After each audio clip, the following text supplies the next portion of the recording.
وأشهد أن لا إله إلا الله وحده لا شريك له وأشهد أن محمدا عبده ورسوله صلى الله عليه وسلم. أما بعد، أولا أحمد الله وأشكره على أنه يسر لنا وكتب لنا هذه الدورة العلمية المباركة إن شاء الله. ثم انطلاقا من قول رسول الله صلى الله عليه وسلم: من لا يشكر الناس لا يشكر الله، فإني أشكر المسؤولين من هذا المسجد وأئمته على أنهم أذنوا لنا نحن طلاب العلم بالجامعة الإسلامية بالمدينة المنورة بإقامة هذه الدورة، فأسأل الله أن يتقبل منهم، كما أسأله سبحانه وتعالى أن يجعل هذه الدروس خالصة لوجهه. Tout d'abord, je remercie Allah de nous avoir permis et facilité ce séminaire, falahul hamd wa lahu shukr. Et étant donné que notre prophète, notre cher prophète sallallahu alayhi wa sallam a dit: celui qui ne remercie pas les gens ne remercie pas Allah, je remercie à cette occasion les responsables de cette mosquée et leurs imams qui nous ont permis, nous étudiants de l'université islamique de Médine, d'organiser ce séminaire dans cette mosquée. Comme tout le monde le sait, ce premier séminaire, Apprendre pour mieux œuvrer, a pour thème, a pour titre, sujet autour de la foi dans l'islam. On a essayé de choisir des sujets importants, d'actualité, qui sont en relation avec la foi, que beaucoup de nos frères et nos sœurs n'ont pas forcément eu l'occasion de l'entendre, à la différence des sujets comme les piliers de l'islam, qui sont importants, que beaucoup d'autres frères, mashallah, ont pu expliquer auparavant. Je vous présente les frères, Inch'Allah. Vous avez donc à ma droite le frère Jawad, qui est diplômé de l'université islamique de Médine, qui a étudié donc dans la faculté de fiqh, qui est actuellement imam à Paris, plus précisément à Chanteloup. Et vous avez donc aussi à ma gauche le frère Abou Bakr, qui est diplômé aussi de l'université islamique de Médine, une licence en faculté de hadith, et qui passe actuellement son magistère à l'université islamique à la Mecque. On va commencer sans plus attendre ce séminaire en expliquant qu'est-ce que la foi en islam, et c'est notre frère Jawad, Inch'Allah, qui va répondre à cette question. فليتفضل مشكورا. إن الحمد لله نحمده ونستعينه ونستغفره ونعوذ بالله من شرور أنفسنا ومن سيئات أعمالنا من يهده الله فلا مضل له ومن يضلل فلا هادي له وأشهد أن لا إله إلا الله وحده لا شريك له وأشهد أن نبينا محمدا عبده ورسوله. يا أيها الذين آمنوا اتقوا الله حق تقاته ولا تموتن إلا وأنتم مسلمون. يا أيها الناس اتقوا ربكم الذي خلقكم من نفس واحدة وخلق منها زوجها وبث منهما رجالا كثيرا ونساء واتقوا الله الذي تساءلون به والأرحام إن الله كان عليكم رقيبا. يا أيها الذين آمنوا اتقوا الله وقولوا قولا سديدا يصلح لكم أعمالكم ويغفر لكم ذنوبكم ومن يطع الله ورسوله فقد فاز فوزا عظيما. أما بعد فإن أصدق الحديث كلام الله تعالى وخير الهدي هدي محمد صلى الله عليه وسلم وشر الأمور محدثاتها وكل محدثة بدعة وكل بدعة ضلالة وكل ضلالة في النار.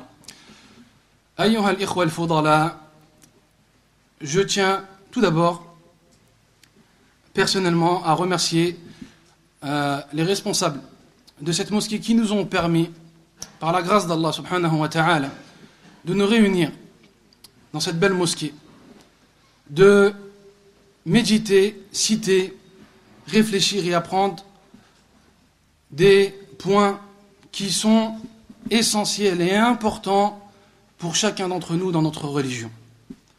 Donc je tenais vraiment à remercier les responsables et à remercier le frère Miloud qui est là, placé à ma gauche, frère qui est aussi étudiant à l'Université islamique de Médine en master. Le remercier d'avoir organisé cette rencontre avec ces visages qui sont devant moi, des visages qui, j'espère, je reverrai, Inch'Allah ta'ala, fi jannatil firdaus, dans son paradis. Donc c'était un point très important. Le deuxième point important, avant de commencer le sujet, qui tourne autour de l'organisation, il va falloir, pour celui qui souhaite poser des questions, les noter sur les papiers, les frères. Vous avez des papiers à votre disposition que vous pourrez prendre après les cours.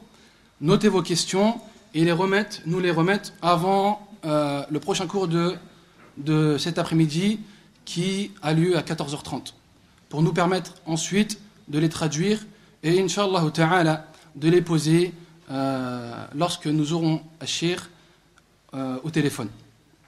Donc nous allons voir durant ces quelques minutes qui me sont accordées qu'est-ce que l'iman, car c'est le sujet de notre dawra, de notre séminaire. Qu'est-ce que l'iman? Que veut dire l'iman en langue arabe? Que veut dire l'iman dans notre religion? Quels sont les composants de l'iman, qui est la foi, la croyance, et les preuves de ces composants? Et enfin, le dernier point que j'aborderai, les preuves du Coran et de la Sunna, nous démontrant que l'iman, la foi, augmente et baisse. Donc c'est le sujet Inch'Allah, de ce que je vais vous présenter. Il est important, comme je vous l'ai dit les frères, de donner le poids fondamental ou le poids de cette croyance que nous devons avoir dans notre religion. Allah subhanahu wa ta'ala, comme il dit dans le Coran, il dit Al-yawma akmaltu lakum dinakum wa atmamtu alaykum ni'mati wa raditu lakum l'islam dina. Qu'il a parachevé sur nous cette religion, il en a fait notre religion, une religion qui est basée sur des fondements essentiels, importants. Parmi ces fondements, al-iman, la foi. Et chaque prophète a été envoyé, comme Allah nous dit dans le Coran, وَمَا أَرْسَلْنَا مِنْ قَبْلِكَ مِنْ رَسُولٍ إِلَّا نُوحِي إِلَيْهِ أَنَّهُ لَا إِلَهَ إِلَّا أَنَا فَاعْبُدُونَ. La ilaha illa ana fa'budun. Chaque prophète ont été envoyés après toi, Mohammed, avec ce message dont nous leur avons révélé La ilaha illa Allah. La ilaha illa ana fa'budun. Adorez-moi donc. Donc cela fait partie de l'aqidah. Et li ajli dhalika, comme dit Cheikh l'Islam Ibn Taymiyyah, l'aqidah, la croyance, est beaucoup plus importante pour l'homme que le fait de manger et de boire. Donc il faut vraiment percevoir l'importance de ce sujet, qui est l'aqidah, qui est l'iman. Donc l'iman, les frères, l'iman, c'est ce qu'on appelle en arabe un masdar. Et là je suis en train de définir le mot dans son étymologie, le sens littéral du mot. Donc l'iman veut dire, c'est une racine tirée du verbe amana, croire, en arabe. Donc c'est une racine de ce mot, croire, al-iman. On peut le traduire par la croyance, on peut le traduire par la foi. Et il est généralement traduit par la foi. Comme Allah subhanahu wa ta'ala l'a cité dans Surat Yusuf, وَمَا أَنْتَ بِمُؤْمِنٍ لَنَا وَلَوْ كُنَّا صَادِقِينَ. Je traduis, tu ne nous croiras pas même si nous disons la vérité dans l'histoire de Youssouf. Donc, il dit وَمَا أَنْتَ بِمُؤْمِنٍ لَنَا. Ici, on a le mot mu'min. Quel est le sens de ce mot dans ce verset? C'est le sens que nous avons en langue arabe, le sens littéral du mot. Le sens littéral du mot. Donc c'est important de s'appuyer sur un verset du Coran pour comprendre que la foi a un sens littéral et un sens religieux. Un sens littéral et un sens religieux. Al-Iman, il est cité dans les livres, dans les dictionnaires arabes, que son sens veut dire at-tasdiq. Qu'est-ce que tasdiq en langue arabe? C'est la confirmation, l'affirmation. D'accord? Donc là, vous avez le sens littéral, l'étymologie du mot, son histoire, sa racine. Ensuite, il y a le sens de l'iman fil istilah, le sens de l'iman dans notre religion. Donc, Ibn al-Qayyim, rahimahullah, a défini l'iman, qui est la foi, en disant ceci: la véritable croyance est composée, là il parle de l'iman, de paroles et d'actes. De paroles et d'actes. La parole se divise en deux catégories. Donc on a la parole, al-qawl, et l'acte, al-amal. Ibn al-Qayyim rahimahullah te dit que la parole se divise en deux catégories. Al-qawlu bil-lisan ou al-qawlu bil-qalb. C'est la parole par le cœur et la parole par la langue. Donc la parole par le cœur, qu'est-ce que signifie la parole par le cœur? La parole par le cœur signifie le dogme pur, la croyance, la foi que tu dois avoir dans ton cœur. Et la parole par la langue est le fait de le prononcer. Et le fait de le prononcer. Il nous a dit al-qawl wal-amal. Donc al-qawl, la parole se divise en deux. La parole par le cœur, la parole par la langue. Je répète pour ceux qui notent. Ensuite, l'acte. Ibn al-Qayyim rahimahullah nous dit aussi que l'acte se divise aussi en deux catégories. Il nous dit, la première catégorie, les actes du cœur, et la deuxième catégorie, les actes de la pratique corporelle, la pratique des membres. Que signifient les actes du cœur? Les actes du cœur, comme il l'explique, sont définis par ou expliqués par l'intention, an-niyya, par la sincérité, al-ikhlas. C'est ce qu'on appelle les actes du cœur, comme l'a nommé Ibn al-Qayyim rahimahullah. Et les actes ou la pratique corporelle, c'est tous les actes que nous sommes amenés à faire avec nos propres membres. Donc ça, c'est Ibn al-Qayyim qui nous définit qu'est-ce que l'iman, qu'est-ce que la foi. Ensuite, l'imam Ahmed, rahimahullah, a défini l'iman en déclarant: la foi est parole et acte, elle augmente et diminue. Elle augmente et diminue. Al-Hafidh Abu Bakr al-Ismaili a déclaré, lui, que la foi est parole et acte et savoir.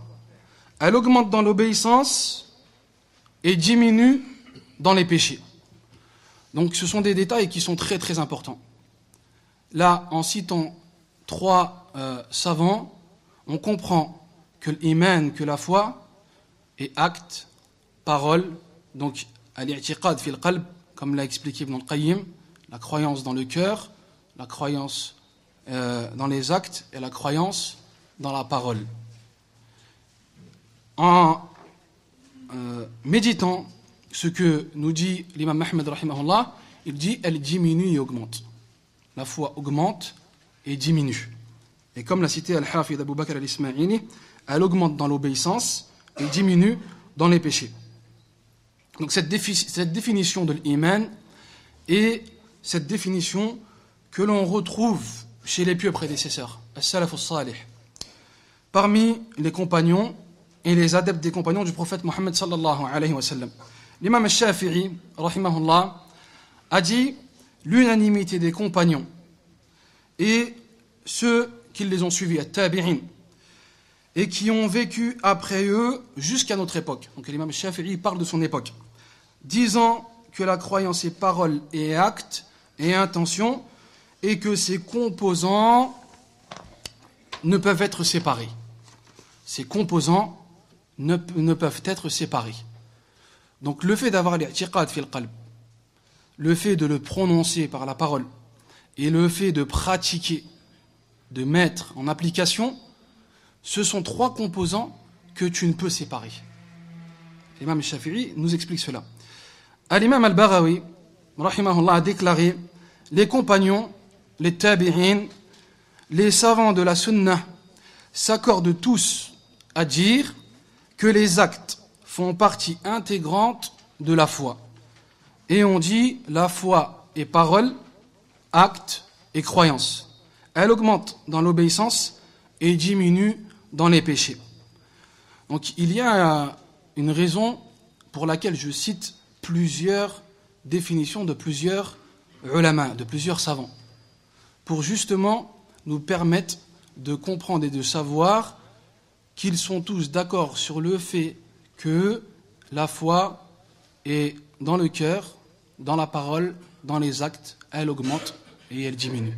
Ça c'est un point, les frères, un point essentiel. C'est un point qu'il ne faut surtout pas négliger dans notre religion. C'est un point qui est très important, wallah. Et il ne faut surtout pas le minimiser. Dire, ah, c'est pas trop grave, ça, l'iman, yazid, wa yanqus, la, wallah. C'est quelque chose qu'il faut apprendre, connaître, maîtriser. Donc l'imam al-Bukhari a indiqué avoir rencontré plus de 1000 hommes de science, du Hijaz, de la Mecque, de Médine, de l'Koufa, de l'Basra, de Wasit, de Bagdad, du Sham. Il dit, je les ai rencontrés génération après génération, tous s'accordent à dire que la religion est parole et acte. Donc, al-shahid de tout ce que je viens de dire, j'espère que vous l'avez compris, c'est que la religion est parole et acte. Très bien, maintenant il nous faut des preuves sur ce qu'on dit, sur ce qu'on avance. Que la religion est dans le cœur, dans la parole, enfin la foi est dans le cœur, dans la parole et dans les actes. Il nous faut des preuves. Min al-kitab, aw sunnah.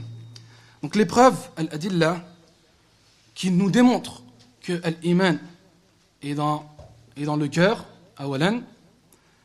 Allah subhanahu wa ta'ala, qala Allah ta'ala, قالت الأعراب آمنا قالت الأعراب آمنا قل لم تؤمنوا ولكن قولوا أسلمنا ولما يدخل الإيمان في قلوبكم dans surat Al-Hujurat.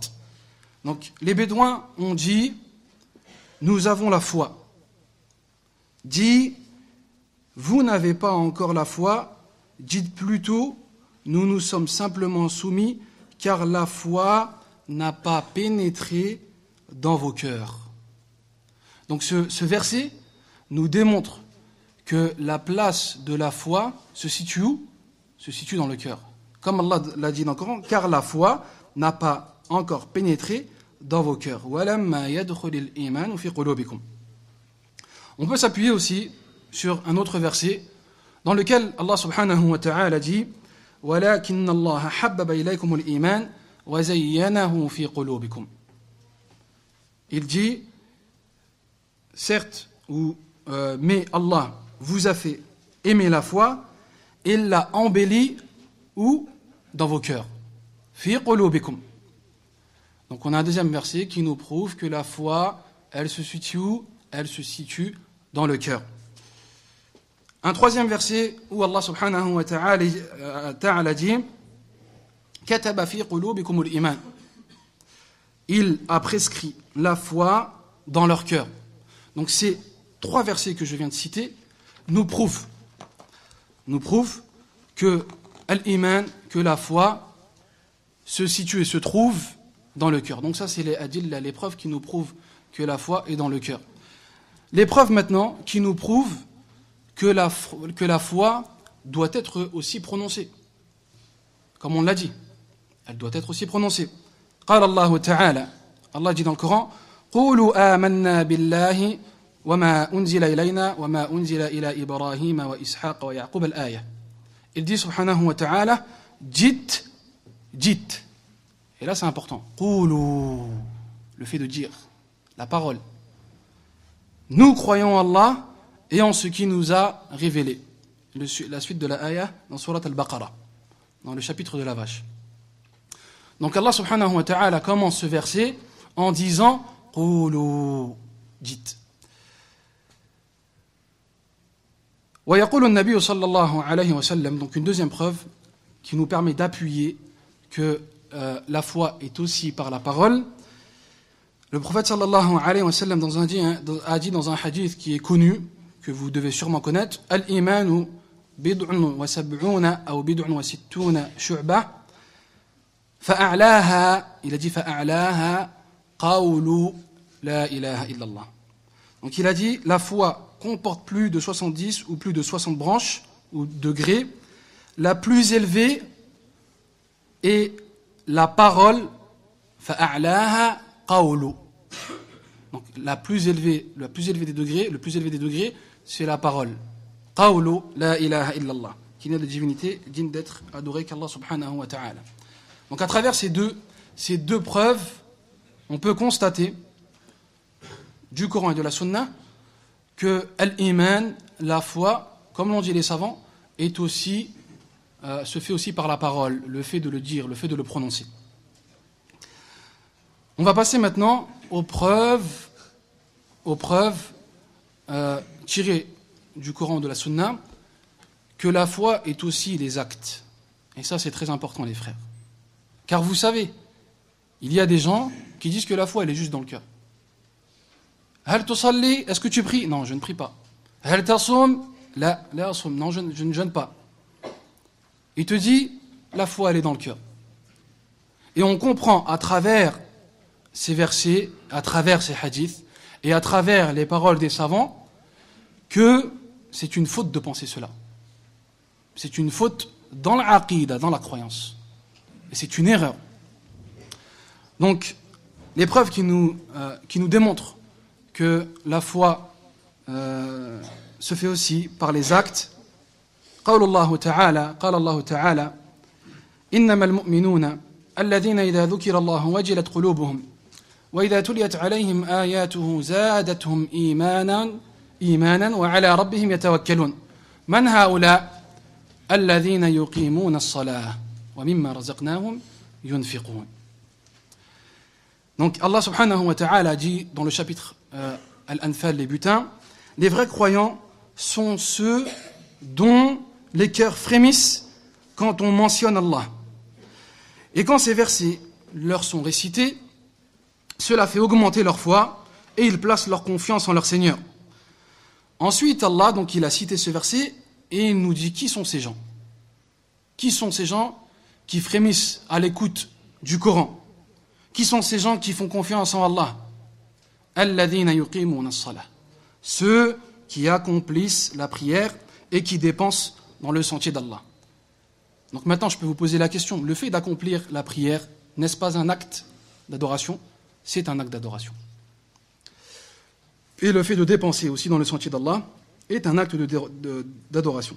Et dans le hadith précédemment cité, qui est un hadith qui nous permet de prouver avec force que l'iman, que la foi est qawl wa amal wa i'tiqad. قال النبي صلى الله عليه وسلم الإيمان بضع وسبعون أو بضع وستون شعبة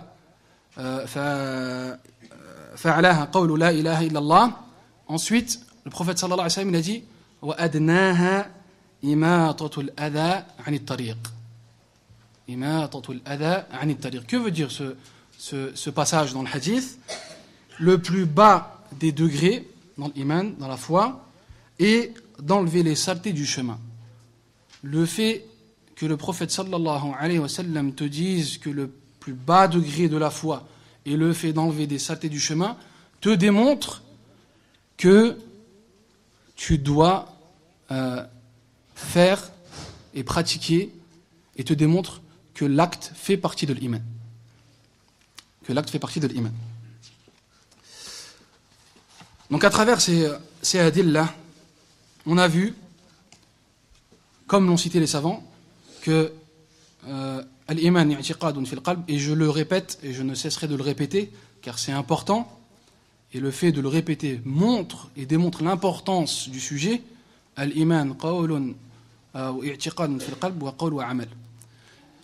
La suite des savants nous ont défini que l'iman yazid wa yanqus, yazid bil ta'ah wa yanqus bil ma'siyah. L'iman augmente dans l'obéissance d'Allah subhanahu wa ta'ala et diminue dans sa désobéissance. Nous avons besoin aussi, et c'est le troisième point de mon sujet, nous avons besoin de prouver cela, soit par al-kitab, soit par al-sunnah, de prouver que l'iman yazid wa yanqus, yazid bil ta'ah wa yanqus bil ma'siyah. قال الله تعالى, Allah dit dans le Coran, هو الذي أنزل السكينة في قلوب المؤمنين ليزدادوا إيمانا مع إيمانهم. Allah subhanahu wa ta'ala dit, c'est lui qui a fait descendre la quiétude dans les cœurs des croyants afin qu'ils ajoutent une foi à leur foi. ليزدادوا إيمانا مع إيمانهم. Donc là on a la parole d'Allah subhanahu wa ta'ala qui nous dit que la foi augmente. لِيَزْدَادُوا إِيمَانًا مَعَ إِيمَانِهِمْ. Dans un autre passage, Allah subhanahu wa ta'ala nous dit, et je l'ai cité ce passage, dans Surat Al-Anfal, وَإِذَا تُلِيَتْ عَلَيْهِمْ آيَاتُهُ مَاذَا زَادَتْهُمْ إِيمَانًا زَادَتْهُمْ إِيمَانًا وَعَلَى رَبِّهِمْ يَتَوَكَّلُونَ. Dans Surat les butins, le chapitre des butins, Al-Anfal, Allah subhanahu wa ta'ala dit, et quand les versets leur sont récités, cela fait augmenter leur foi. Donc on a un autre verset qui nous prouve que la foi augmente. Donc une chose, quand elle augmente, il en va de cela que forcément elle diminue. Et on va citer par la suite, Inch'Allah, un hadith du prophète sallallahu alayhi wa sallam qui nous démontre que la foi diminue. Le prophète Allah subhanahu wa ta'ala dit dans un troisième passage, وَإِذْ قَالَ إِبْرَاهِيمُ رَبِّ أَرِنِي كَيْفَ تُحْيِي الْمَوْتَى قَالَ وَلَمْ تُؤْمِنْ قَالَ بَلَى وَلَكِنْ لِيَطْمَئِنَّ قَلْبِي. Dans Surat Al-Baqarah, Allah subhanahu wa ta'ala dit, et quand Ibrahim dit, Seigneur, montre-moi comment tu ressuscites les morts, Allah dit, ne crois-tu pas encore? Si, dit Ibrahim, mais pour que mon cœur soit rassuré. لِيَطْمَئِنَّ قَلْبِي, pour que mon cœur soit rassuré. Al-Sheikh Abdurrahman Al-Sa'di, rahimahullah, qui est un alim, qui a expliqué les versets du Coran, il a un tafsir, explication du Coran, il explique ce verset en disant لِيَزْدَادَ إِيمَانِي ou لِيَطْمَئِنَّ قَلْبِي عفوا لِيَطْمَئِنَّ قَلْبِي, pour que mon cœur se tranquillise. Il explique en disant لِيَزْدَادَ إِيمَانِي, pour que ma foi augmente. Donc Ibrahim alayhi salam, il n'a pas hasha wa kalla mécru ou eu un doute qu'Allah subhanahu wa ta'ala ne soit pas capable de ressusciter les morts. Abadan. Mais il a posé cette question, il a demandé à Allah subhanahu wa ta'ala de le faire pour que sa foi augmente. Pour que sa foi augmente. Dans un autre passage, 4e verset, qui nous prouve que l'iman yazid. وَإِذَا مَا أُنزِلَتْ سُورَةٌ فَمِنْهُمْ مَنْ يَقُولُ أَيُّكُمْ زَادَتْهُ هَذِهِ إِيمَانًا فَأَمَّا الَّذِينَ آمَنُوا فَزَادَتْهُمْ إِيمَانًا وَهُمْ يَسْتَبْشِرُونَ وَأَمَّا الَّذِينَ فِي قُلُوبِهِمْ مَرَضٌ فَزَادَتْهُمْ رِجْسًا إِلَى رِجْسِهِمْ وَمَاتُوا وَهُمْ كَافِرُونَ. Donc Allah subhanahu wa ta'ala dit, et quand une sourate est révélée, il en est parmi eux qui dit, quel est celui d'entre vous dont elle fait croître la foi?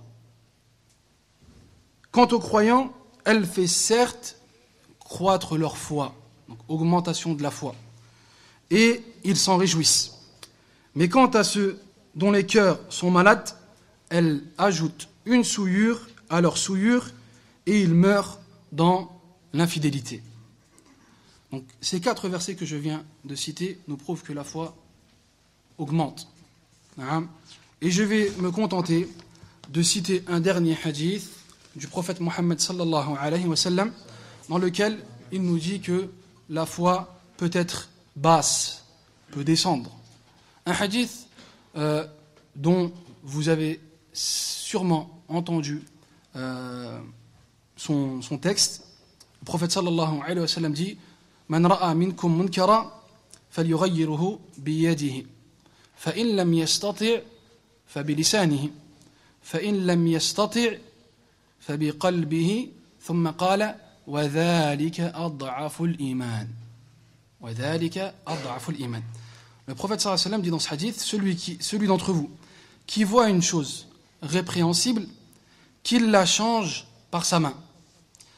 S'il ne peut pas, qu'il la change par sa langue.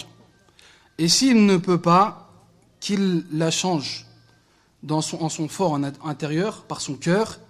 Et ensuite, et c'est ça qui est demandé, c'est ça qui nous intéresse dans le hadith, et ceci représente, et ceci représente le minimum de foi, ou la foi la plus faible. Donc le hadith il est rapporté par le Bukhari, et ce hadith nous démontre que la foi, comme elle peut être haute, elle peut augmenter à travers les versets qu'on a cités, elle peut aussi être basse et faible. Je vais m'arrêter là car mon temps donné est écoulé. Barakallahu fikum li husni istima'ikum wa nas'alu Allah an yaj'alana min alladhina yastami'una al-qawla fayattabi'una ahsanahu wa an yu'allimana ma yanfa'una wa yanfa'na bima 'allamana wa yazdadu lana 'ilma innahu huwal 'alimul hakim. Barakallahu fikum. Barakallahu fik. On demande à Allah de récompenser notre frère Jawad pour cette explication. Et on peut retenir plusieurs grands points à travers la définition de la foi qui a été évoquée auparavant. Premier point important, étant donné que la foi en islam, c'est l'ensemble de plusieurs choses, entre autres le fait de prononcer avec la langue, de croire avec le cœur et de pratiquer avec les membres, on ne peut pas prétendre à la foi en se contentant de le dire, de le prononcer simplement avec la langue. Mais bien au contraire, il faut le prononcer, le dire, le croire avec le cœur et le pratiquer avec les membres. Et que s'il suffisait de le dire oralement, sans le croire ou sans le pratiquer, les hypocrites seraient des croyants. Puisque les hypocrites, à l'époque du prophète, sallallahu alayhi wa sallam, témoignaient, prononçaient l'attestation de foi. Tous disaient « Ashhadu an la ilaha illallah wa ashhadu anna Muhammad Rasulullah ». Et pourtant, Dieu nous informe dans le Coran que les hypocrites iront éternellement au feu pour avoir mécru. Dieu dit « Innal munafiqina fi ad-darkil asfali minan nar walan tajida lahum nasira » Traduction, les hypocrites seront certes au plus bas fond du feu et tu ne leur trouveras jamais de secoureur. Ils iront au feu éternellement car ils prononçaient, ils attestaient sans le croire avec le cœur. C'est pour cette raison que Dieu dit إذا جاءك المنافقون قالوا نشهد إنك لرسول الله والله يعلم إنك لرسوله والله يشهد إن المنافقين لكاذبون. Et de la même façon qu'il ne suffit pas de le prononcer sans le croire et le pratiquer, donc on a dit la foi c'est l'ensemble de plusieurs choses. C'est le fait de prononcer avec la langue, de croire avec le cœur et de le pratiquer. Et de la même façon qu'il ne suffit pas donc de le prononcer sans le croire et le pratiquer, ça ne suffit pas que tu le prononces sans le croire avec ton cœur et sans le pratiquer. Il ne suffit pas aussi de le croire sans le pratiquer et le prononcer. La foi ne se concrétise pas si la personne se contente de croire sans le prononcer, sans le pratiquer. L'oncle du prophète sallallahu alayhi wa sallam savait que Mohammed sallallahu alayhi wa sallam était le prophète. Au fond de lui, il reconnaissait la prophétie du prophète sallallahu alayhi wa sallam, mais il a refusé de prononcer l'attestation de foi. Dans un de ses poèmes, il dit وَلَقَدْ عَلِمْتُ بِأَنَّ دِينَ مُحَمَّدٍ مِنْ خَيْرِ أَدْيَانِ الْبَرِيَّةِ دِينًا. Donc, Abu Talib, l'oncle du prophète, dit dans ce poème, j'ai su que la religion de Mohammed est la meilleure religion des hommes. Malgré ce témoignage, il a refusé de prononcer l'attestation de foi. Lorsqu'il était sur le point de mourir, le prophète sallallahu alayhi wa sallam lui a demandé de prononcer l'attestation de foi afin qu'il intercède pour lui le jour du jugement dernier. Mais il a refusé. Et que s'il suffisait de croire avec le cœur sans le prononcer, l'oncle du prophète sallallahu alayhi wa sallam n'irait pas au feu. Le prophète sallallahu alayhi wa sallam nous a informé, bien que son oncle croyait avec le cœur, reconnaissait la prophétie du prophète sallallahu alayhi wa sallam avec le cœur, comme il l'a témoigné dans le poème que je vous ai cité, le prophète sallallahu alayhi wa sallam nous a informé que son oncle sera éternellement en enfer. Il sera éternellement en enfer puisqu'il a refusé de le prononcer avec la langue. Donc, il ne suffit pas de croire sans le prononcer et le pratiquer.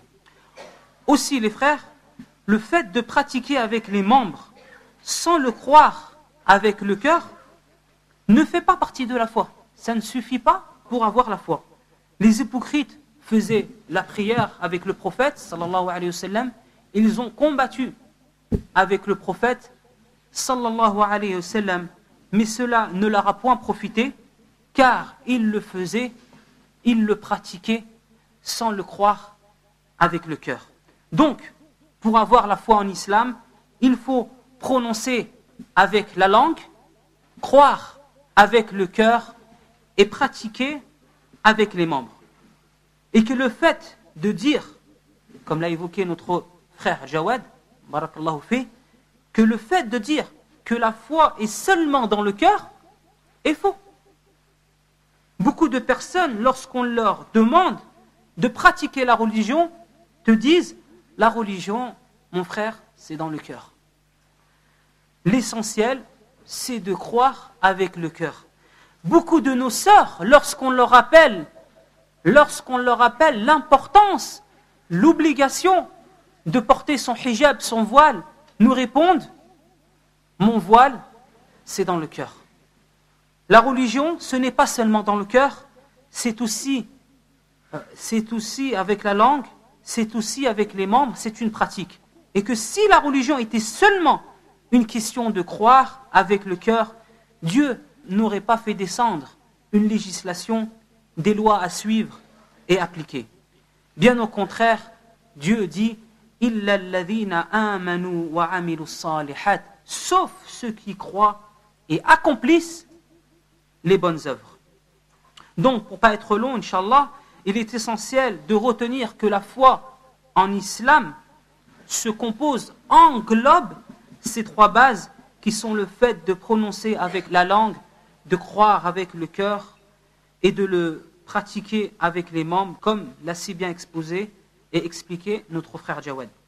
On a pu entendre aussi, dans la définition de la foi, que la foi augmente avec l'obéissance et diminue avec la désobéissance. Question importante, mes frères, barakallahu fikum, question très importante. Est-ce que la foi peut diminuer jusqu'à point à ne plus avoir la foi. En d'autres termes, est-ce que les péchés font sortir de l'islam, annulent la foi? Le fait de faire des péchés, est-ce que ça annule la foi? Et pour cela, on va demander à notre cher frère Abu Bakr de répondre à cette question et de nous éclaircir ce point. Barakallahu fi ilmi wa jazahallahu khayra. Falyatafaddal. Assalamu alaikum wa rahmatullahi wa barakatuh. Alhamdulillah ala ihsanih wa shukru lahu ala tawfiqihi wa imtinanih. أشهد أن لا إله إلا الله وحده لا شريك له تعظيما لشأنه وأشهد أن محمدا عبده ورسوله الداعي إلى رضوانه اللهم صل وسلم وبارك على نبينا محمد وعلى آله وصحبه أجمعين اللهم اجعل جمعنا هذا جمعا مباركا واجعل تفرقنا من بعده تفرقا معصوما اللهم لا تجعل فينا ولا منا ولا معنا شقيا ولا محروما. Mes chers frères et sœurs, juste avant de répondre, Inch'Allah, la réponse à la question du frère, notre cher frère Miloud, j'aimerais bien, Inch'Allah, avant tout, remercier Allah subhanahu wa ta'ala qui nous a facilité, plutôt qui a facilité aux responsables de la mosquée, avec l'aide de notre frère Miloud, à organiser ce séminaire. Et Allah subhanahu wa ta'ala nous dit وَمَا بِكُم مِّن نِعْمَةٍ فَمِنَ اللَّهِ. Tout ce que vous avez acquis comme bien fait, sachez que c'est de la part d'Allah subhanahu wa ta'ala. Et ensuite, je tiens à remercier également les responsables de la mosquée, Jazakumullahu khairan, depuis notre arrivée, qui nous ont très très très bien accueillis. Jazakumullahu khairan. Et également, je tiens à remercier notre frère Miloud, Jazakumullahu khairan, qui nous a invités afin de participer avec lui dans ce bienfait, qui est le fait de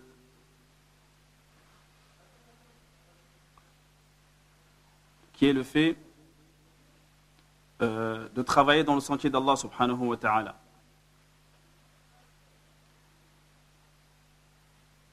Et pour commencer, je commence par un hadith du prophète sallallahu alayhi wa sallam qui dit مَجْتَمَعَ قَوْمٌ فِي بَيْتٍ مِّن بُيُوتِ اللَّهِ يَتْلُونَ كِتَابَ اللَّهِ وَيَتَدَارَسُونَهُ فِيمَا بَيْنَهُمْ إِلَّا نَزَلَتْ عَلَيْهِمُ السَّكِينَةُ وغشيتهم الرحمة وحفتهم الملائكة وذكرهم الله في من عنده. Pas un groupe qui se réunit dans une des maisons d'Allah subhanahu wa ta'ala, qui sont les mosquées, et récitant les paroles d'Allah subhanahu wa ta'ala et l'étudiant entre eux sans que la quiétude descende sur eux. Que la miséricorde d'Allah subhanahu wa ta'ala les couvre, ainsi que les anges par leurs ailes, et sans que Allah subhanahu wa ta'ala les évoque auprès de ses anges rapprochés. Je demande à Allah subhanahu wa ta'ala qu'il fasse cette assemblée, incha'Allah, qu'il fasse de cette assemblée, incha'Allah, une assemblée qui l'agrée. Allah subhanahu wa ta'ala qui l'agrée. Mes chers frères et sœurs, sachez que les textes du Coran, les versets d'Allah subhanahu wa ta'ala et les hadiths du prophète sallallahu alayhi wa sallam ont montré clairement que les péchés sont de deux catégories. Il existe deux catégories de péchés. Ce qu'on appelle al-kaba'ir. Ça, c'est la première catégorie. Et il y a une deuxième catégorie qui est as-sagha'ir. Al-kaba'ir, c'est les péchés majeurs, les grands péchés.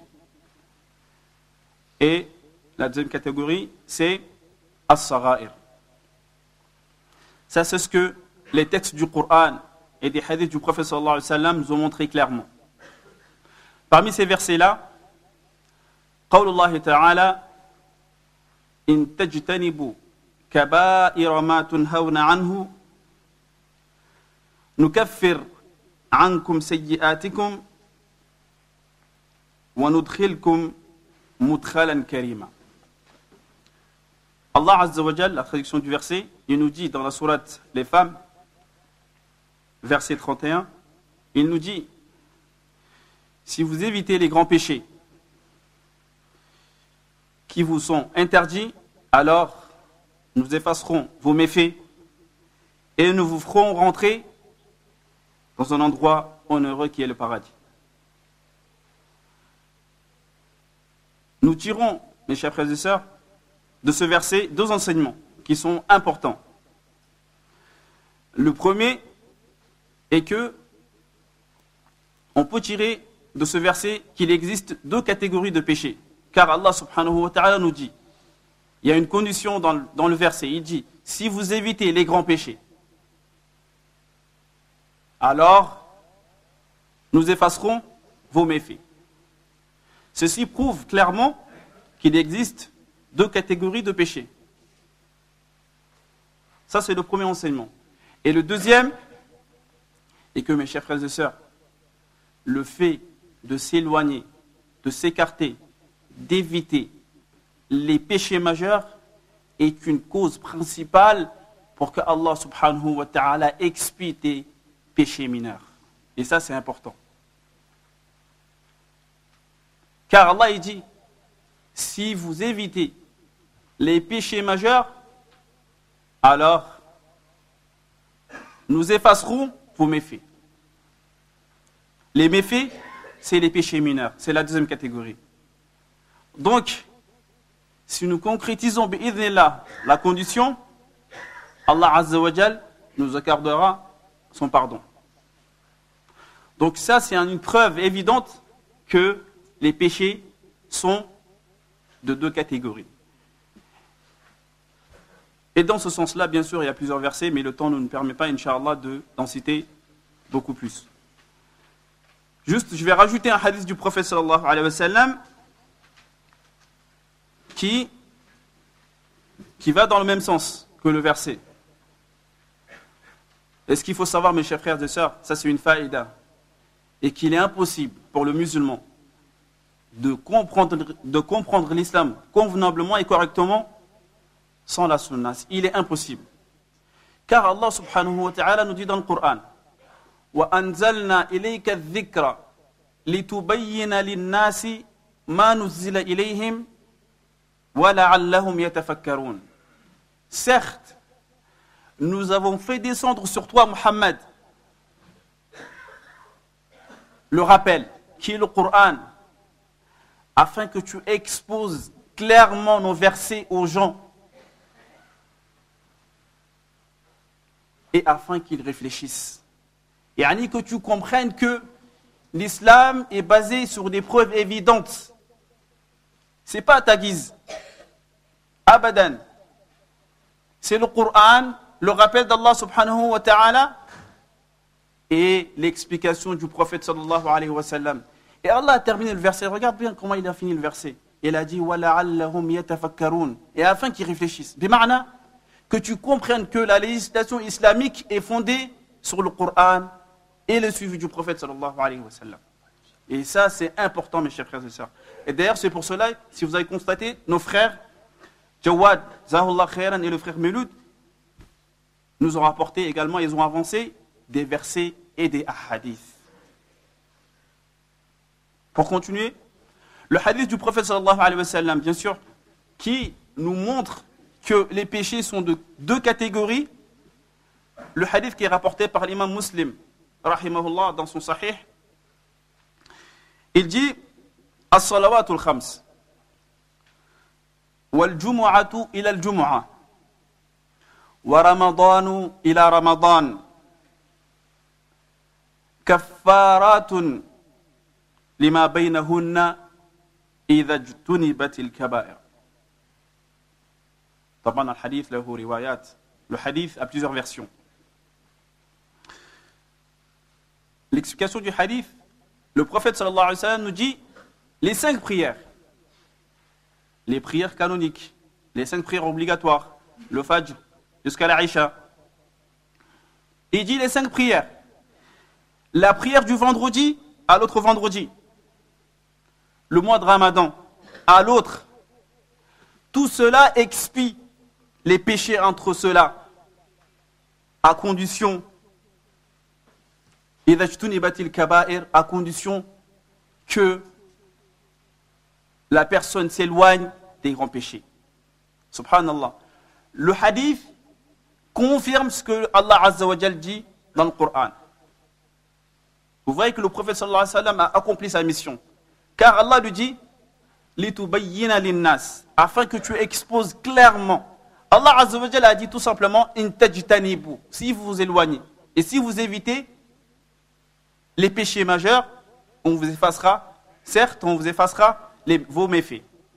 Et là, le prophète sallallahu alayhi wa sallam nous détaille beaucoup plus en disant les 5 prières. Et la prière du vendredi à l'autre vendredi, le mois de Ramadan à l'autre mois de Ramadan. Et il dit tout cela expie les péchés, bien sûr, qui sont mineurs, qui ne sont pas de la première catégorie. Et il dit à condition que la personne, l'individu, s'éloigne des grands péchés. Donc ça, c'est 2 textes du Coran et de la sunna du prophète sallallahu alayhi wa sallam qui nous montrent clairement que il y a 2 catégories de péchés. Péché majeur et péché mineur. Maintenant, la question qui se pose, mes chers frères et sœurs, c'est comment distinguer entre un péché majeur et un péché mineur. Allah Azza wa Jal nous informe, ainsi que le prophète sallallahu alayhi wa sallam, qu'il existe 2 catégories de péchés. Comment distinguer entre les 2?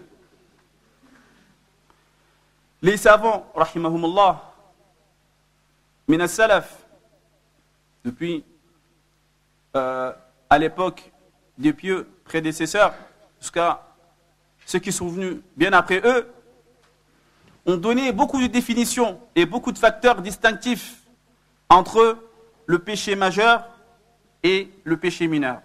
Inch'Allah, je vais en citer juste une définition, bi'idhnillah, qui, Inch'Allah, pourra englober tout le reste des définitions. Et cette définition-là, c'est celle de l'imam al-Qurtubi, Sahib al-Mufhim. L'imam al-Qurtubi, rahimahullah, il dit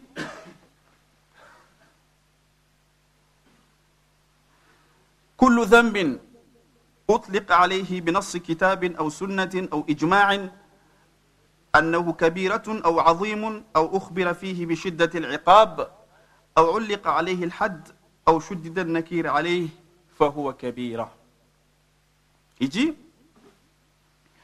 tout péché que le Coran, le livre d'Allah subhanahu wa ta'ala, ou la sunna du prophète sallallahu alayhi wa sallam, ou le consensus des savants a considéré comme étant un péché majeur. Ou tout péché également dont on nous a informé la sévérité au niveau de sa peine. Ou tout péché qui a été sévèrement réprimandé. Ça, c'est le facteur distinctif qui fait la différence entre le péché majeur et le péché mineur. Et pour donner des exemples, Inch'Allah, je vais citer l'exemple des péchés qui sont les péchés majeurs. Je vais citer le hadith du prophète sallallahu alayhi wa sallam dans lequel il en mentionne 7, ce qu'on appelle as-sab' al-mubiqat. As-sab' al-mubiqat. Les 7 péchés mortels. Allahu Akbar. Et il est important pour le musulman de connaître. Le prophète sallallahu alayhi wa sallam les a qualifiés de mortels. Yani, ça te rend la vie pénible, remplie de gêne. Et d'ailleurs, mes chers frères et sœurs, Inch'Allah, je vous le mentionnerai plus tard, le fait que Allah Azza wa Jal nous a informé qu'il existe 2 catégories de péchés ne veut pas dire de dénigrer les péchés mineurs. Au contraire, le péché a une conséquence néfaste sur le serviteur. Et je dis le serviteur, mes chers frères et sœurs, parce qu'Allah subhanahu wa ta'ala nous a créés tous pour que nous soyons à son service. Donc, dans ce bas monde, soit tu es au service d'Allah subhanahu wa ta'ala, et quel bon service. Soit tu suis tes passions. Qu'Allah nous en préserve. Donc, le prophète sallallahu alayhi wa sallam nous dit, pour revenir au hadith, dans lequel il a mentionné 7 de ces grands péchés, et il dit, ijtanibu sab'a al-mubiqat. Évitez les 7 péchés mortels, majeurs. Les messagers d'Allah subhanahu wa ta'ala, les messagers d'Allah, les compagnons du prophète sallallahu alayhi wa sallam ont demandé quels sont ces péchés. Subhanallah, regardez les compagnons du prophète sallallahu alayhi wa sallam. Ils voulaient savoir, comme Hudhayfa ibn al-Yaman a dit dans un hadith authentique rapporté par l'imam Bukhari, il dit Kana an-nasu yas'aluna Rasulallah sallallahu alayhi wa sallam 'an al-khayr wa kuntu as'aluhu 'an ash-sharri makhafata an yudrikani. Allahu akbar. Il dit les gens à l'époque du prophète sallallahu alayhi wa sallam, il s'appelle Hudhayfa. Il dit les gens à l'époque du prophète sallallahu alayhi wa sallam demandaient le prophète sallallahu alayhi wa sallam les bonnes actions. Quel est l'acte le plus aimé par Allah subhanahu wa ta'ala? Quel est l'acte qui pourra plus me rapprocher d'Allah subhanahu wa ta'ala? C'était ça leur question. Et Hudhayfa lui, il dit, quant à moi je demandais le char, le mal, par crainte qu'il m'atteigne. Par crainte qu'il m'atteigne. C'est pour cela que les compagnons ont demandé au prophète sallallahu alayhi wa sallam quels sont ces 7 péchés mortels. Et là, le prophète sallallahu alayhi wa sallam, il fait son devoir. Que Allah Azza wa Jal, il accomplit sa mission. Comme il est dans le verset, litubayyina linnas, afin que tu exposes clairement nos versets. Les frères, avancez. Barakallahu fikum, il y a des frères. Demande d'avancer. Barakallahu fikum.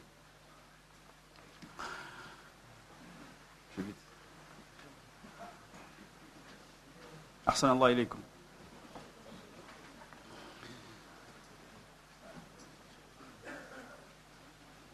Le prophète sallallahu alayhi wa sallam, en répondant à cette question, il a commencé par le shirk. Il dit ashirku billah, c'est le pire des péchés. Le polythéisme, l'associationnisme, c'est le pire des péchés. Et ensuite, il dit la magie, as-sihr. Et ensuite, il dit le meurtre interdit par Allah quand il n'est pas à l'application d'une peine. Et ensuite, il dit l'usure, que les gens ont changé, les gens aujourd'hui ont changé cette appellation. Le prophète sallallahu alayhi wa sallam l'a catalogué dans les péchés mortels, l'usure, ar-riba, que les gens appellent aujourd'hui, certains ils disent les intérêts. Allahu Akbar. Allah il dit Ya ayyuhalladhina amanu taqullah. Ô vous qu'avez cru, craignez Allah. Wa dharu ma baqiya min ar-riba. Et délaissez le réplica de l'usure. Wattaqullaha. Dharu ma baqiya min ar-riba in kuntum mu'minin. Si vous êtes croyants. Aujourd'hui, on a changé cette appellation qui est trompeuse, bien sûr, par l'intérêt. Certains, ils ont mis un taux de pourcentage à partir de 7% ou 5% ou je ne sais pas combien. C'est appelé l'usure. Et avant, ce pourcentage, non, ce n'est pas de l'usure. Ça s'appelle de l'intérêt. Alors qu'Allah subhanahu, et c'est grave mes chers frères et sœurs, faites attention, le riba, appelez-le par son nom, c'est riba, l'usure, c'est pas des intérêts, c'est riba, même si c'est 1 centime, c'est riba. C'est comme ça qu'Allah Azza wa Jalla l'a appelé, riba, l'usure. Et ça c'est une faille que Cheikh Al-Albani a dit dans une de ses cassettes, que riba, c'est riba, même si c'est 1 centime. Et ensuite, le professeur sallam, il continue, il dit, le fait de s'approprier le bien de l'orphelin, également fait partie des 7 péchés mortels. La fuite le jour du combat et la calomnie proférée à l'encontre des croyantes et insouciantes. Yani, c'est le fait d'accuser injustement les croyantes de l'adultère. Le prophète sallallahu alayhi wa sallam a cité 7 de ces péchés qui sont mortels et qui sont des péchés majeurs. Bien sûr, il y en a plus que ce qui est mentionné dans ce hadith. Comme Allah Azza wa Jalla dit dans le Coran, وَالَّذِينَ لَا يَدْعُونَ مَعَ اللَّهِ إِلَهًا آخَرَ وَلَا يَقْتُلُونَ النَّفْسَ الَّتِي حَرَّمَ اللَّهُ إِلَّا بِالْحَقِّ وَلَا يَزْنُونَ. Vous voyez dans ces versets, Allah Azza wa Jalla a cité 3. Le shirk, le polythéisme, il dit وَمَنْ يَفْعَلْ ذَلِكَ يَلْقَى أَثَامًا. Bien sûr, le shirk et le fait de commettre un meurtre sans que ce soit dans l'application d'une peine. Et il a rajouté un 3e qui n'est pas mentionné dans le hadith, qui est wala yaznoun, la fornication, l'adultère. Allah il dit wa man yaf'al dhalika yalqa athama, et quiconque commet ces péchés-là, il aura commis un péché majeur. Yudha'af lahu al'adhab yawm al-qiyamah. Son châtiment sera double yawm al-qiyamah. Wa yakhlud fihi muhana, et il demeurera dans l'enfer humilié. Illa man tab, excepté celui qui se repent. Wa amana, et ensuite a cru. Wa amila amalan saliha, et a œuvré une bonne œuvre. Pour avancer, parce que le temps malheureusement n'est pas suffisant, mon frère, mais à la kulli hal, on va essayer d'avancer bi'idhnillah. Le point suivant, Inch'Allah, c'est le statut, le jugement de celui qui commet un péché majeur. Là, ça sera, Inch'Allah, la réponse à la question de notre frère Miloud. Est-ce que le péché majeur fait sortir de l'islam? Quel est le statut de celui qui commet un péché dans la vie d'ici-bas et Yawm al-Qiyamah? Bien sûr, bien entendu, là, quand on parle du statut de celui qui a commis un péché, c'est celui qui a commis ce péché et ne s'est pas repenti avant la mort. Et lui, il a rencontré Allah subhanahu wa ta'ala avec le péché de l'adultère. Wal'iyadhu billah. Quel est son sort? Est-ce qu'il est sorti de l'islam ou pas? Je ne sais pas si vous avez compris. C'est ça la mas'ala. Le statut de cette personne qui est décédée en commettant des péchés majeurs alors qu'il ne s'est pas repenti. Quel est son statut dans la vie d'ici-bas et dans l'au-delà? Bien sûr, Inch'Allah, on va essayer d'être bref, bi'idhnillah, dans la réponse, car il y aura une conférence, Inch'Allah, Ba'd al-Asr ou Ba'd al-Maghrib, je ne sais pas, qui rentrera plus dans les détails. Mais juste pour répondre brièvement à cette question-là, est que le statut chez les gens de Ahl Sunnah wal Jama'a, les gens de la Sunna et du consensus, leur aqidah, leur dogme est que celui qui commet un péché et meurt avec ce péché, je parle du péché majeur, et qui ne se repent pas, il reste un musulman dans la vie d'ici-bas, mais pervers. Un musulman qui a commis des péchés, qui est pervers. Et il y aura une remarque ici à faire qui est importante. Là, quand on parle du péché majeur, vous avez vu dans le hadith du prophète sallallahu alayhi wa sallam, quand il citait les 7 péchés mortels, il a commencé par lequel? Al-shirk. Le shirk, c'est un péché majeur, mais c'est un péché que Allah Azza wa Jal ne pardonne abadan. Allah il dit Inna Allah, certes Allah, la yaghfiru an yushraka bihi, ne pardonne qu'on lui associe rien. Donc là, bien sûr, quand on parle du péché, c'est pas du shirk, ni de la mécréance qui fait sortir de l'islam. Là, on parle des péchés qui sont en dessous de ce niveau. Le statut chez les gens de Ahl Sunnah wal Jama'a est que cette personne est un musulman pervers. C'est un musulman, il a du bien en lui, mais également il a du mal en lui. Il a du bien en lui par sa foi qu'il a en Allah Azza wa Jal, qui est dans son cœur et qui se reflète sur ses membres, sur sa langue et sur ses membres. Mais qui est tombé malheureusement dans un péché. Donc nous aimons cette personne-là par la foi qu'il a en lui, et nous la détestons à la fois par le mal qu'il a en lui. Subhanallah, regardez, c'est ce qui est équitable. Et c'est ça le dogme des gens de la sunna et du consensus. Aimer une personne et la détester à la fois. Subhanallah. On l'aime parce que c'est un musulman. Mais à la fois, je ne vais pas l'aimer comme j'ai aimé le prophète sallallahu alayhi wa sallam. Je ne vais pas l'aimer comme j'ai aimé Abu Bakr radiyallahu anhu, ni Uthman. Mais lui, c'est un musulman qui est bien en dessous de ces gens-là. Pourquoi? Parce qu'il a commis un péché majeur. Donc je le déteste pour ça. Mais il faut être juste, mes chers frères et sœurs. C'est pas parce qu'il a commis l'adultère, khalas, on le rejette de la société, intahal kalam, on n'accepte plus rien de lui. Même s'il fait tauba, même s'il vient à la mosquée, il dit les frères, astaghfirullah wa atoub ilayh. Ça, c'est pas de la justice. Il faut être équitable.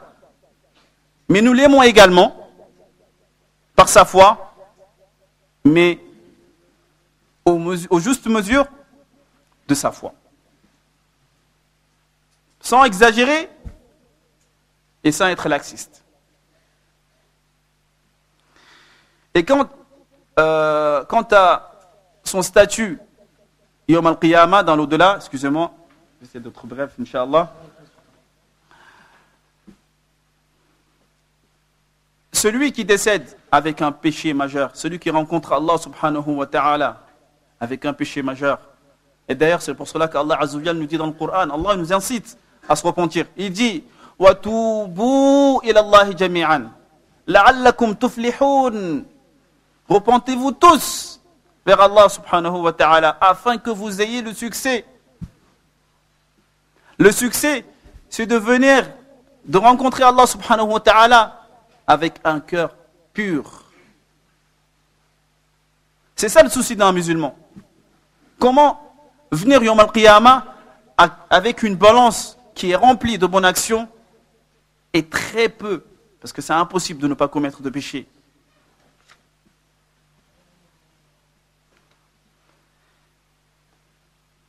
Le statut de celui qui commet un péché majeur, Yawm al-Qiyamah, dans l'au-delà, cela revient à la volonté d'Allah subhanahu wa ta'ala.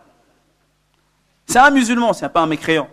Bien sûr, s'il n'a pas commis le shirk, le polythéisme ou la mécréance qui lui fait sortir de l'islam. S'il plaît à Allah subhanahu wa ta'ala, il le châtie. Parce qu'il a commis des péchés. Et s'il plaît à Allah subhanahu wa ta'ala, il lui pardonne par sa grâce.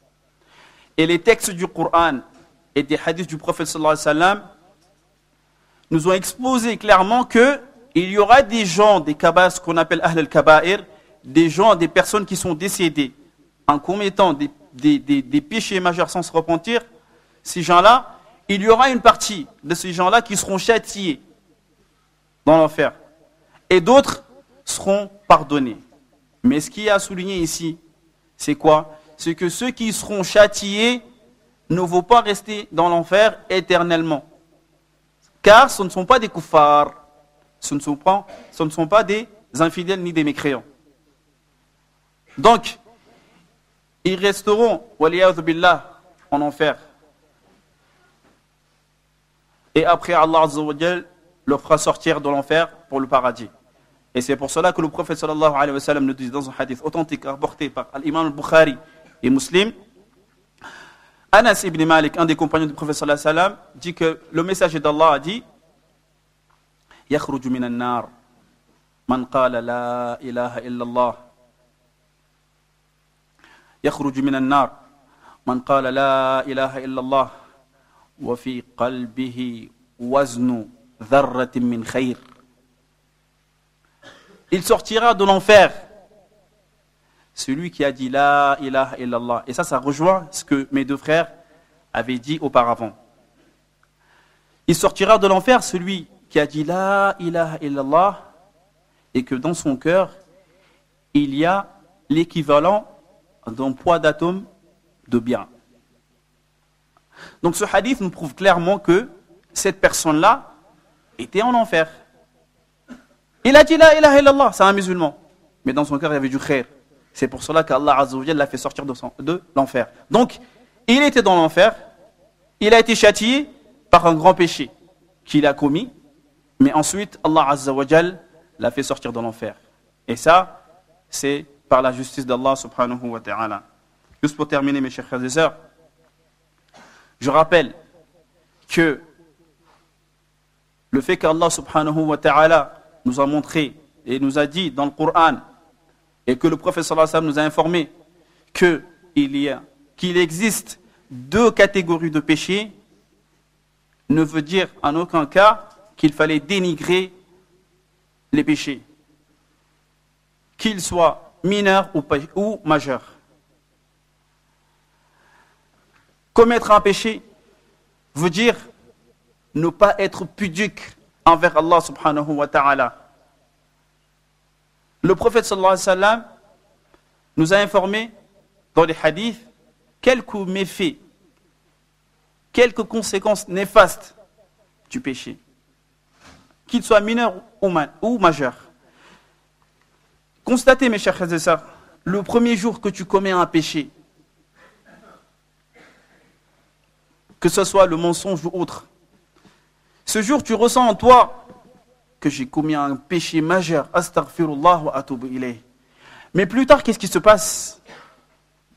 Tu vas recommettre le même péché et tu vas retomber dedans et ça sera plus tard, waliyadh billah, une habitude. Il n'y aura plus de pudeur, il n'y aura plus de crainte. Et ça, c'est une punition de la part d'Allah subhanahu wa ta'ala. Et également parmi les méfaits des péchés, et que tu n'auras pas de volonté d'accomplir les bonnes actions. Quand il faut aller à la salat, il y a la paresse. Comme Allah Azza wa Jalla nous a dit au sujet des hypocrites. Quand ils font la salat, c'est avec paresse. Lire le Coran, c'est une chose toute difficile pour toi. La cause, certainement, de cette manque de volonté, c'est les péchés. Le temps qui m'a été accordé s'est écoulé et Inch'Allah, on va se contenter de ça. ونسأل الله عز وجل أن يجعلنا من الذين يستمعون القول فيتبعون أحسنه والله أعلم وصلى الله وسلم وبارك على نبينا محمد والحمد لله. Nous te remercions, mon frère, pour cet exposé. Barakallahu fik wa zadakallahu ilma. Sachez, mes frères, mes sœurs, que Ahl-Sunnah wal-Jama'a, les gens de la Sunna, n'agréent pas le fait qu'une personne commette de grands péchés. Les gens de la Sunna n'approuvent pas qu'une personne soit dans la désobéissance d'Allah et de son prophète. Mais cela dit, cela ne nous donne pas le droit de nous mal comporter avec lui. Cela ne nous donne pas le droit de le dénigrer, comme l'a évoqué notre frère Abu Bakr. Mais bien au contraire, tu dois par tous les moyens le prêcher. Tu te dois de le prêcher, de lui montrer la vérité. Tu lui montres la vérité par tous les moyens autorisés. Tu te dois de lui expliquer qu'il encourt un grand châtiment s'il ne délaisse pas ses grands péchés. Tu te dois, mon frère, de le prêcher de la meilleure des façons c'est-à-dire avec science, sagesse et douceur. Allah dit dans son Coran: Ud'u ila sabili rabbika bil hikmati wal maw'idati al hasana wajadilhum billati hiya ahsan. Dieu dit, par la sagesse et la bonne exhortation, appelle les gens au sentier de ton Seigneur et discute avec eux de la meilleure façon. Dieu n'a pas dit dans ce verset d'une bonne façon, mais il a dit de la meilleure des façons, d'où l'importance de se bien comporter avec ce genre de personnes. Et Dieu dit aussi dans le Coran: فَبِمَا رَحْمَةٍ مِّنَ اللَّهِ لِنْتَ لَهُمْ وَلَوْ كُنْتَ فَظًّا غَلِيظَ الْقَلْبِ لَانفَضُّوا مِنْ حَوْلِكَ. Dieu dit dans le Coran: c'est par quelque miséricorde de la part d'Allah que tu as été si doux envers eux, mais si tu étais rude, au cœur dur, ils se seraient enfuis de ton entourage. Si le prophète sallallahu alayhi wa sallam, lorsqu'il prêchait, si le prophète sallallahu alayhi wa sallam se serait mal comporté avec les gens ne seraient pas rentrés dans l'islam. Lorsque tu veux donner conseil à ton frère, lui montrer la vérité, le bien de te comporter. Sur ce, nous terminons cette conférence. هذا والله أعلم وصلى الله على نبينا محمد وسلم تسليما كثيرا.